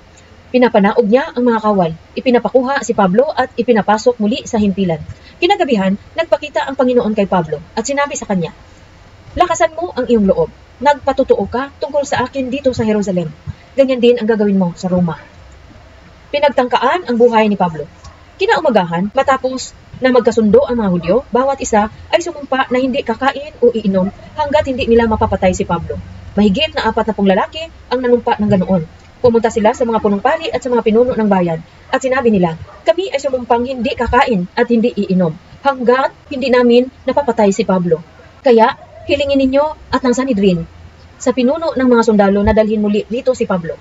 Idahilan ninyong sisiyasatin ninyong mabuti ang kanyang kaso. At sa daan pa lamang ay papatayin na namin siya." Ang balak na ito'y nalaman ng pamangkin ni Pablo na anak ng kanyang kapatid na babae. Kaya't ipinasabi niya ito kay Pablo. Tinawag naman ni Pablo ang isa sa mga kapitan at sinabi, "Samahan nga po ninyo ang binatilyong ito sa inyong pinuno sapagkat mayroon siyang gustong sabihin." Sinamahan nga ng kapitan ang binatilyo sa pinuno ng mga sundalo. Sinabi niya, "Tinawag po ako ng bilanggong si Pablo at pinasasamahan sa inyo ang binatilyong ito sapagkat may sasabihin daw siya sa inyo." Hinawakan ng pinuno sa kamay ang binatilyo, dinala sa isang tabi at tinanong, "Ano ba ang sasabihin mo sa akin?" Sumagot siya, "Pinagkasunduan po ng mga Hudyo na hilingin sa inyong iharap si Pablo sa Sanhedrin bukas at kunwari sisiya sa ating mabuti. Ngunit huwag po kayong maniwala. Tatambangan po siya ng mahigit na 40 katao na nanumpang hindi kakain o inom hanggat hindi nila mapapatay si Pablo. Handang-handa na po sila ngayon at pasya na lamang ninyo ang hinihintay. Huwag mong sasabihin kanino mang ipinaalam mo ito sa akin," sabi ng pinuno ng mga sundalo at pinauwi na niya ang binatilyo. Ipinadala si Pablo kay Gobernador Felix. Ang pinuno ay tumawag ng 2 kapitan at sinabi sa mga ito, "Maganda kayo ng 2 kawal, pasamahan ng 70 kabayuhan at 200 maninibat upang magtungo sa Cesarea ngayong alas 9 ng gabi. Maganda rin kayo ng mga kabayong sasakyan ni Pablo at ihatid ninyo siya kay Gobernador Felix. Ingatan ninyo siyang mabuti." At lumiham siya ng ganito, "Sa kagalang-galang na Gobernador Felix mula kay Claudio Lysias. Kumusta ka? Ang lalaking ito'y hinuli ng mga Hudyo at papatayin na sana. Nalaman kong siya'y isang mananampalatayang Romano, kaya nagsama ako ng mga kawal at iniligtas siya. Sa hangad kong malaman kung ano ang sakdal laban sa kanya, pinaharap ko siya sa Sanhedrin. Nalaman kong ang paratang sa kanya ay tungkol sa ilang usaping may kinalaman sa kanilang kautusan at hindi sapat na dahilan upang siya'y ipapatay o ipabilanggo. Nalaman ko rin siya'y pinagtatangkaang patayin ng mga Hudyo, kaya't agad ko siyang ipinadala sa inyo. Sinabi ko sa mga taong nagsasakdal na sa inyo sila magharap ng reklamo laban sa kanya." Sinunod nga ng mga kawal ang utos sa kanila. Kinagabihay, kinuha nila si Pablo at dinala sa Antipatris. Kinabukasan, nagbalik na sa himpilan ang mga kawal. Ngunit nagpatuloy ng paglalakbay ang mga kabayuhan upang ingatan si Pablo. Pagdating sa Cesarea, iniharap nila si Pablo sa gobernador at ibinigay ang sulat na dala nila. Pagkabasa sa sulat, tinanong ng gobernador si Pablo kung taga saan siya, at nang malamang siya'y taga Cilicia, kanyang sinabi, "Diringgin ko ang kaso mo pagdating ng mga nagsasakdal sa iyo," at pinabantayan niya si Pablo sa palasyo ni Herodes. Ang ika-24 na kabanata, ang paratang ng mga Hudyo laban kay Pablo. Makalipas ang 5 araw, Dumating sa Caesarea ang pinakapunong pari na si Ananias, kasama ang ilang pinuno ng bayan at si Tertulo na isang abogado. Iniharap nila sa gobernador ang kanilang reklamo laban kay Pablo. At nang maiharap si Pablo, sinimulan ni Tertulo ang pagsalaysay ng mga paratang kay Pablo. Sinabi niya, "Kagalang-galang na Gobernador Felix, utang namin sa inyong mahusay na pamumuno ang kapayapaang matagal na naming tinatamasa. Gayon din ang mga pagbabago para sa ikauunlad ng aming bansa. Ito'y kinikilala naming utang na loob at lubos namin kayong pinasasalamatan saan man at magpakailanman. Ngunit upang kayo ay huwag ng labis na maabala, mangyari lamang na kami pakinggan ninyong sandali. Natuklasan naming ang taong ito ay nanggugulo. Ginugulo niya ang mga Hudyo saan man siya magpunta at siya'y isang pasimuno ng sekta ng mga Nazareno. Pati ang templo namin ay tinangka niya lapastanganin, kaya hinuli namin siya. Sa pagsisiyasat ninyo sa kanya, malalaman ninyo ang lahat ng sumbong namin laban sa kanya." Pinatutuhanan naman ng mga Hudyong naroroon ang lahat ng sinabi ni Tertulo. Ang pagtatanggol ni Pablo sa harap ni Felix. Si Pablo ay sininyasan ng gobernador upang magsalita, kaya sinabi niya, "Kagalang-galang na gobernador, nalalaman kong kayo ay matagal ng hukom sa bansang ito, kaya't ikinagagala kong ipagtanggol ang aking sarili sa harap ninyo. Wala pang 12 araw mula nang ako'y dumating sa Jerusalem upang sumamba. Matitiyak ninyo iyan kung kayo'y magsisiyasat. Minsan man ay hindi nila ako nakitang nakikipagtalo kanino man sa loob ng templo o gumagawa ng gulo sa sinagoga o sa alinmang lugar sa lungsod. Wala silang maihaharap na katibayan sa kanilang mga paratang laban sa akin. Inaamin kong ang pagsamba ko sa Diyos ng aming mga ninuno ay ayon sa daan na sinasabi nilang maling pananampalataya. Subalit naniniwala rin ako sa lahat ng nasusulat sa kasulatan at sa mga aklat ng mga propeta. Tulad nila, sumasampalataya din akong muling buhayin ng Diyos ang lahat ng tao, matuwid man o di matuwid. Kaya't pinagsisikapan kong laging maging malinis ang aking budhi sa harap ng Diyos at ng tao. Ilang taon akong nawala sa Jerusalem at nagbalik ako upang maghatid ng tulong sa mga kababayan ko at maghandog sa Diyos. Natapos ko nang tuparin ang paglilinis ayon sa kautusan at nag-aalay ako ng aking handog nang datna nila ako sa templo na di kasama ng karamihan at wala namang gulo. May mga Hudyong galing sa Asya na naroroon. Sila sana ang naparito upang magharap ng sakdal kung sila'y may nakitang anumang dapat iparatang laban sa akin. O kaya naman magsabi ang mga taong naririto kung ano ang pagkakasalang nagawa ko nang ako'y iharap sa Sanhedrin. Liban lamang marahil sa isinigaw kong ito sa harap nila dahil sa pag-asa kong muling mabubuhay ang mga patay. Ako'y nililitis sa harapan ninyo ngayon. Si Felix ay may sapat na kaalaman tungkol sa daan, kaya't pinagpaliban muna niya ang paglilitis. Sinabi niya, "Hahatulan ko ang iyong kaso pagdating ni Lysias." Pagkatapos, iniutos niya sa kapitan na pabantayan si Pablo, subalit huwag hihigpitan, kundi hayaang dalawin at tulungan ng kanyang mga kaibigan. Si Pablo sa harap ni na Felix at Drusilla. Makaraan ng ilang araw, dumating si Felix kasama ang asawa niyang si Drusilla na isang Hudyo. Ipinatawag niya si Pablo at pinakinggan ang sinasabi nito tungkol sa pananalig kay Kristo Jesus. Ngunit nang magpatuloy si Pablo ng pagsasalita tungkol sa pagiging matuwid, pagpipigil sa sarili at sa darating na paghuhukom, natakot si Felix. Kaya't sinabi niya, "Makakaalis ka na. Ipapatawag kita muli kapag may panahon na ako." Malimit niyang ipatawag at kausapin si Pablo sa pag-asang susuhulan siya nito. Makaraan ang 2 taon, si Felix ay napalitan ni Porcio Festo. Sa hangad ni Felix na bigyang lugod ang mga Hudyo, si Pablo'y hinayaan niya sa bilangguan. Ika-25 kabanata. Naghabol si Pablo sa emperador. Dumating si Festo sa lawlawigang pangangasiwaan niya at pagkaraan ng 3 araw, pumunta siya sa Jerusalem mula sa Caesarea. Lumapit sa kanya ang mga punong pari at ang mga pinuno ng mga Hudyo at idinulog ang kanilang reklamo laban kay Pablo. Dahil may balak silang tambangan at patayin si Pablo, nagmakaawa sila sa gobernador na ipatawag siya sa Jerusalem. Sumagot si Festo, "Si Pablo ay nakabilanggo sa Caesarea at babalik ako roon sa madaling panahon. Pasamahin ninyo sa akin ang inyong mga pinuno. Kung totoong may pagkakamali siya, saka ninyo siya isakdal." Nagpalipas pa si Festo ng 8 o 10 araw sa Jerusalem, saka bumalik sa Caesarea. Kinabukasan umupo siya sa hukuman at nag-utos na iharap sa kanya si Pablo. Pagdating ni Pablo, pinaligiran siya ng mga Hudyong galing sa Jerusalem. Nagharap sila ng maraming mabibigat na paratang laban sa kanya, ngunit hindi nila napatunayan ang mga iyon. Sinabi ni Pablo bilang pagtatanggol sa sarili, "Wala akong ginawang labag sa kautusan ng mga Hudyo, nilaban sa templo o sa emperador." Nais ni Festo na pagbigyan ang mga Hudyo, kaya't tinanong niya si Pablo, "Nais mo bang pumunta sa Jerusalem upang doon kita litisin?" Sumagot si Pablo, "Naririto ako sa harap ng hukuman ng emperador. Dito ako dapat litisin. Wala akong nagawang pagkakasala sa mga Hudyo at iyan ay nalalaman ninyo. Kung ako ay lumabag sa batas o nakagawa ng anumang bagay na dapat parusahan ng kamatayan, wala akong tutol mamamatay. Ngunit, kung walang katotohanan ang mga paratang nila sa akin, hindi ako dapat ibigay sa kanila. Dudulog ako sa emperador. Sumangguni si Festo sa kanyang mga tagapayo at pagkatapos ay sinabi, sapagkat gusto mong dumulog sa emperador ka pumunta. Isinangguni ni Festo kay Agripa ang kaso ni Pablo. Makalipas ang ilang araw, dumating sa Caesarea si Haring Agripa at si Bernice upang bumati kay Festo. Nang matagal-tagal na sila roon, isinalaysay ni Festo sa hari ng tungkol kay Pablo. Sinabi ni Festo kay Haring Agripa, si Felix ay may iniwan ditong isang bilanggo. Nang ako'y nasa Jerusalem, inireklamo ito sa akin ng mga punong pari at ng mga pinuno ng mga Hudyo at hiniling parusahan siya. Sinagot ko silang hindi kaugaliang Romano ang magparusa sa sinumang inireklamo hanggat hinding nito maipagtatanggol ang kanyang sarili laban sa mga nagsasakdal sa kanya. Kaya nang dumating sila rito, hindi na ako nag-aksaya ng panahon. Kinabukasan din ipinatawag ko siya sa hukuman. Nang tumayo ang mga nasasakdal, hindi nila siya pinaratangan ng anumang mabigat na pagkakasala na inakala kong ipaparatang nila. Ang tangi nilang pinagtatalunan ay tungkol sa kanilang relihiyon at sa isang tao na pangalay Jesus. Patay na ang taong ito, ngunit ipinipilit naman ni Pablo na siya'y buhay. Hindi ko malaman kung ano ang gagawin sa bagay na ito. Kaya tinanong ko si Pablo kung nais niyang sa Jerusalem siya litisin. Ngunit tumutol siya at hiniling na ipaubaya sa emperador ang pagpasya sa kanyang kaso. Dahil dito, pinabantayan ko siya upang ipadala sa emperador. Sinabi ni Agripa kay Festo, gusto kong mapakinggan ang taong iyan. Mapapakinggan mo siya bukas, tugon naman ni Festo.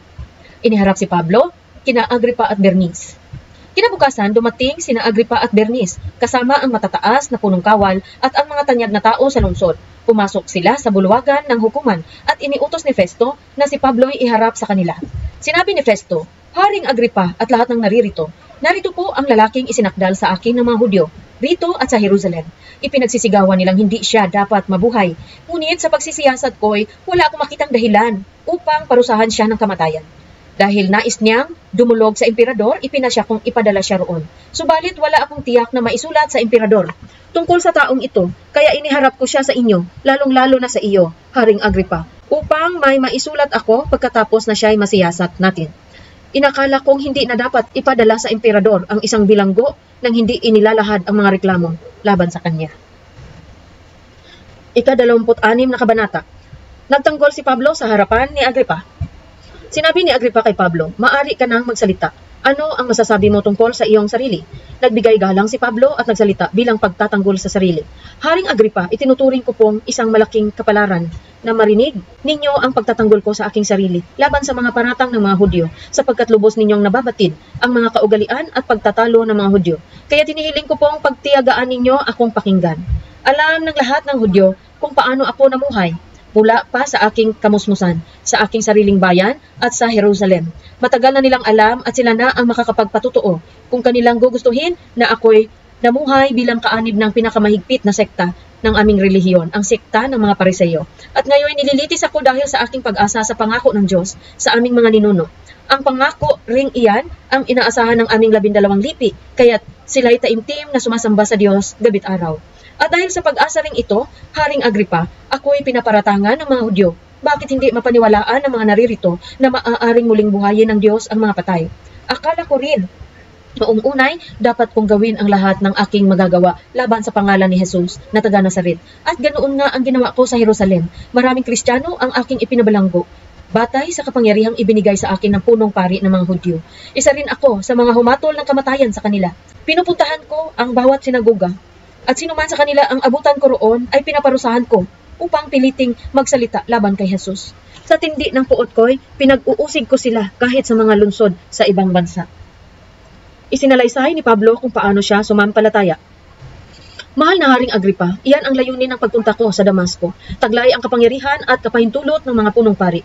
Nang katanghaliang tapat, habang kami naglalakbay, nakita ko, Haring Agripa, ang isang nakakasilaw na liwanag mula sa langit. Ito'y maliwanag pa kaysa sa araw. Totoong nakakasilaw ang liwanag sa paligid naming magkakasama. Kaming lahat ay natumba sa lupa at narinig ko ang isang tinig na nagsabi sa akin sa wikang Hebreo, Saulo, Saulo, bakit mo ako pinag-uusig? Ikaw na rin ang masasaktan sa ginagawa mong iyan, para kang sumisipa sa talim. At itinanong ko, sino po kayo, Panginoon? At kanyang sinabi, ako'y si Jesus na iyong pinag-uusig. Tumayo ka. Nagpakita ako sa iyo upang ikaw ay isugo, upang magpatotoo tungkol sa nakita mo ngayon at sa mga ipapakita ko pa sa iyo.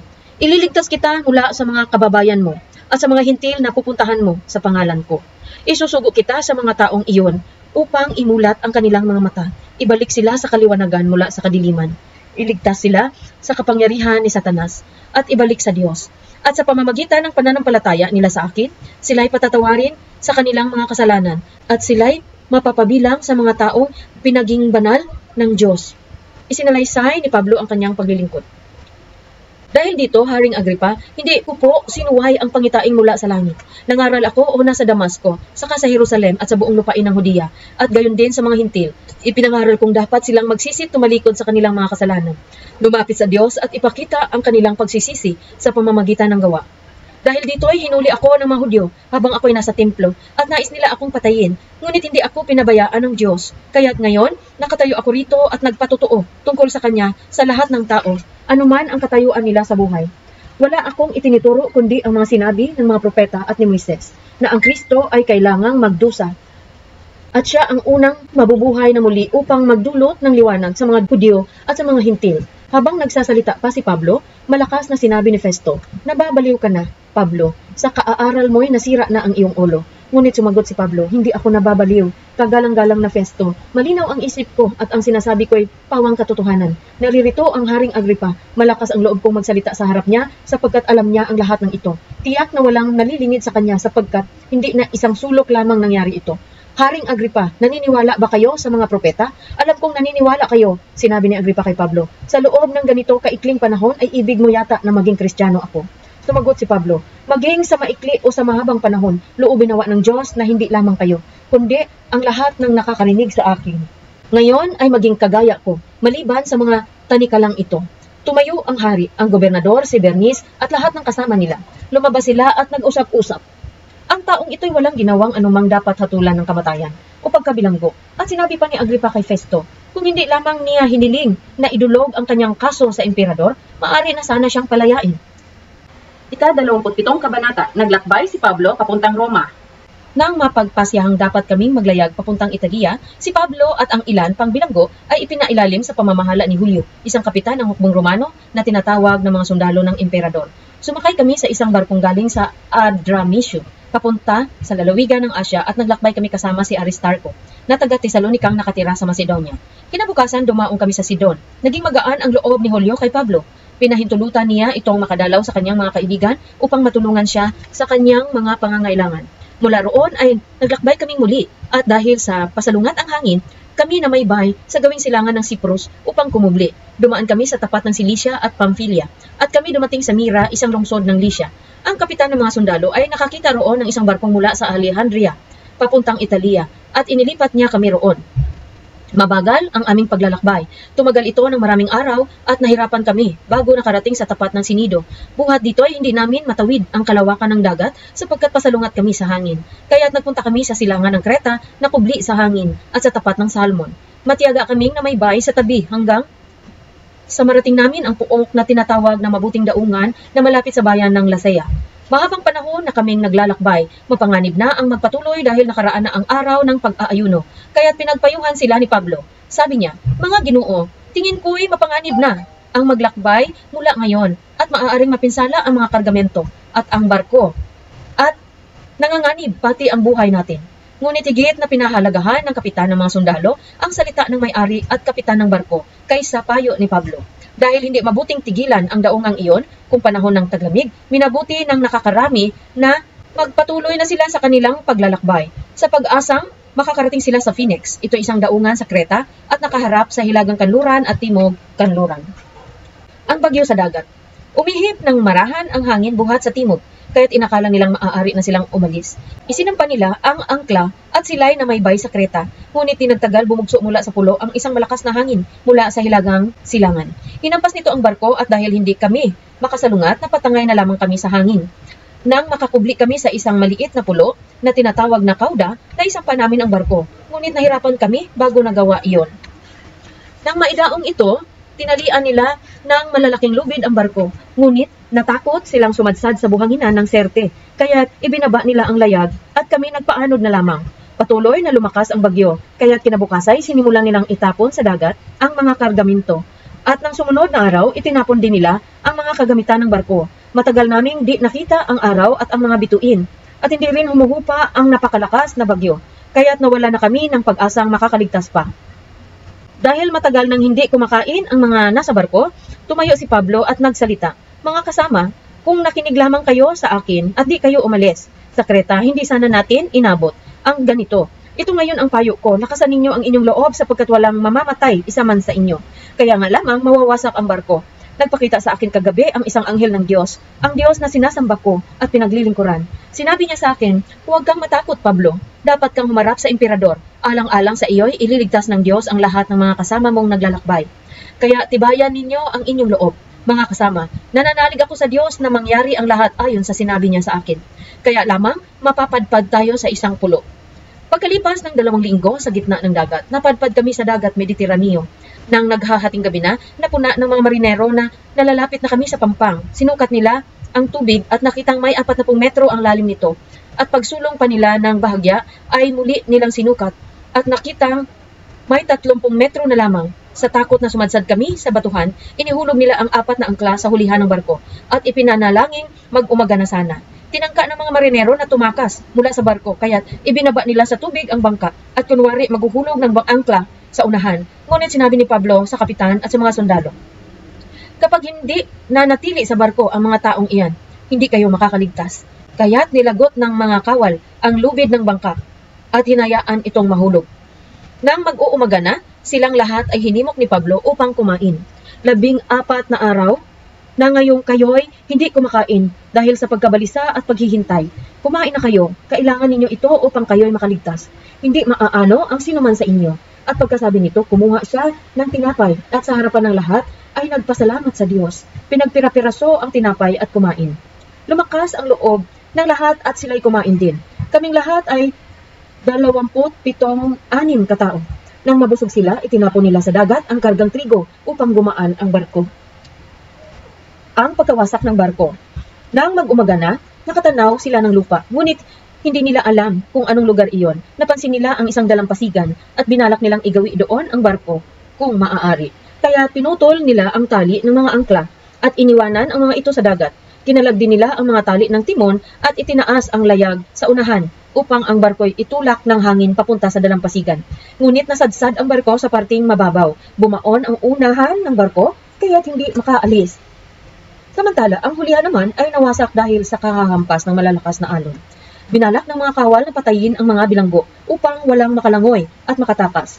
Subalit, nais ng kapitan ng mga kawal na iligtas si Pablo, kaya pinagbawalan nito ang mga kawal. Sa halip, pinatalon niya sa tubig ang lahat ng marunong lumangoy upang makarating sa pampang. Ang iba'y inutusan niyang sumunod na nakahawak sa mga tabla o piraso ng barko at kaming lahat ay nakarating sa dalampasigan. Ang ika-28 kabanata sa Malta. Nang makaligtas na kami, nalaman naming ang pulong iyon ay tinawag na Malta. Napakaganda ng ipinakita sa amin ng mga taga roon sapagkat nang bumagsak ang ulan at naging maginaw, nagsiga sila at inasikaso kaming mabuti. Si Pablo namay namulot ng kahoy at nang mailagay ang mga iyon sa siga, mula rooy lumabas ang isang ahas. Tinuklaw nito at pinupulutan ang kamay ni Pablo. Nang makita ng mga taga roon ang ahas na nakabitin sa kamay ni Pablo, nasabi nila sa isa't isa, "Siguro'y mamamatay tao iyan." Nakaligtas nga siya sa dagat, ngunit hindi naman itinutulot sa langit na siya'y mabuhay pa. Subalit ipinagpag lamang ni Pablo sa apoy ang ahas at hindi siya naano. Hinihintay nilang mamamaga si Pablo o kaya biglang mabuwal at mamatay.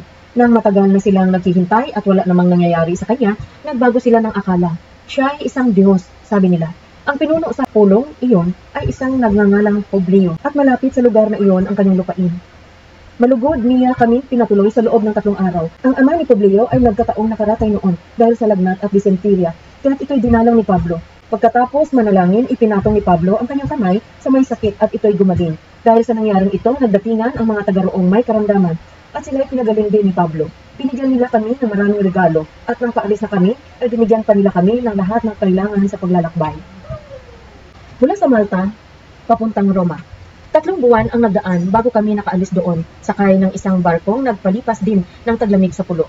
Kambal ng Diyos ang pangalan ng barkong ito na nagmula sa Alejandria. Dumaong kami sa Siracusa at tumigil doon ng 3 araw. Nagpatuloy kami ng paglalakbay at dumating sa Regio. Kinabukasay umihip ang hangin mula sa timog at nakarating kami sa Puteoli sa loob lamang ng 2 araw. May natagpuan kami roong mga kapatid at inanyayahan nila kaming tumigil doon ng 1 linggo. Mula rooy ipinagpatuloy namin ang huling bahagi ng aming paglalakbay papuntang Roma. Nabalitaan ng mga kapatid sa Roma ang tungkol sa amin, kaya pumaroon sila sa Foro di Apio sa 3 tabernas upang kami salubungin. Nang makita sila ni Pablo, nagpasalamat siya sa Diyos at lumakas naman ang kanyang loob. Sa Roma. Pagdating namin sa Roma, si Pablo ay pinahintulutang umupa ng sariling tirahan, kasama ang isang kawal na magbabantay sa kanya. Makaraan ang 3 araw, inanyayahan ni Pablo ang isang pulong ang mga pangunahing Hudyo sa lungsod. Nang magtipon na sila, sinabi niya, "Mga kapatid, kahit na ako'y walang ginawa laban sa ating bansa o sa mga kaugalian ng ating mga ninuno, hinuli ako sa Jerusalem at idinimanda sa kinatawan ng pamahalaang Romano. Matapos akong litisin, ako sana'y palayain na sapagkat wala naman akong ginawang dapat parusahan ng kamatayan. Ngunit tumutol ang mga Hudyo, kaya't napilitan akong dumulog sa emperador. Gayunman, wala akong paratang laban sa aking mga kababayan. Nakagapos ako sa kadinang ito dahil kay Jesus na siyang pag-asa ng Israel. Iyan ang dahilan kung bakit hiniling kong makausap kayo." Sagot nila, "Wala kaming natatanggap na sulat buhat sa Judea tungkol sa iyo. At sa kababayan man nating naparito ay walang nagbabalita o nagsasalita ng anuman laban sa iyo. Gayunman, nais naming mapakinggan kung ano ang masabi mo, sapagkat alam naming kahit saan ay marami ang sinasabi ng mga tao laban sa siktang ito." Kaya't nagtakda sila ng araw. Maraming ang pumunta sa tinitirhan ni Pablo. Pagsapit ng araw na iyon, maghapon siyang nagpaliwanag sa kanila at nagpatotoo tungkol sa kaharian ng Diyos. Sa pamamagitan ng kautusan ni Moises at ng mga sinulat ng mga propeta, sinikap niyang papaniwalain sila kay Jesus. May naniwala at mayroon din namang hindi naniwala sa kanyang sinabi. Kaya't nang hindi sila magkaisa, sila'y umalis matapos sabihin ni Pablo ang ganitong pangungusap. Tama ang sinabi ng Espiritu Santo sa inyong mga ninuno sa pamamagitan ni Propeta Isaias. Pumunta ka sa mga taong ito at sabihin mo sa kanila, makinig man kayo ng makinig ay hindi kayo makakaunawa. At tumingin man kayo ng tumingin ay hindi kayo makakakita. Sapagkat napakatigas ng mga puso ng mga taong ito, mahirap makarinig ang kanilang mga tainga. At ipinikit nila ang kanilang mga mata, sapagkat ayaw nilang makakita ang kanilang mga mata, makarinig ang kanilang mga tainga, at makaunawa ang kanilang mga pag-iisip. Kung ganoon, sana'y nagbalik loob kayo sa akin, at kayo naman ay aking pagagalingin, sabi ng Panginoon. Idinagdag pa ni Pablo, sinasabi ko sa inyo, ipinahayag na sa mga hintil ang kaligtasang ito na mula sa Diyos, at diringgin nila ito. Humigit kumulang sa 2 taong nanirahan si Pablo sa Roma, sa bahay na kanyang inuupahan, at tinanggap niya ang lahat ng pumupunta sa kanya. Siya'y buong tapang at malayang nangangaral tungkol sa kaharian ng Diyos at sa Panginoong Hesukristo.